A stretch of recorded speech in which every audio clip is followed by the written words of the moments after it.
Kenapa oli harus diganti secara rutin? Apa yang terjadi kalau kita nekat tidak mengganti oli mesin? Video ini akan jadi jawabannya. Untuk memahami semua ini, kita awali dengan memahami tugas oli di dalam mesin. Jadi mesin itu kan isinya piston yang gerak naik turun di dalam silinder. Sebenarnya, piston itu punya celah dengan silinder. Jadi, baik piston dan silinder itu sebenarnya tidak saling bergesekan.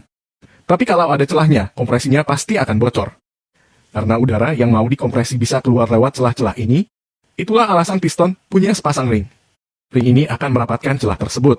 Dengan kata lain, ring inilah yang akan bergesekan dengan silinder. Baik ring piston dengan silinder sama-sama terbuat dari besi.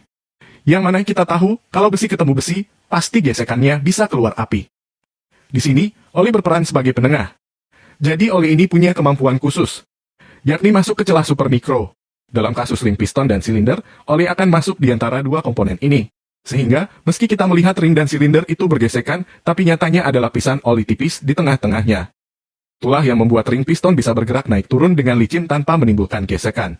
Ketika terjadi pembakaran, maka ada material sisa pembakaran yang melekat pada dinding silinder.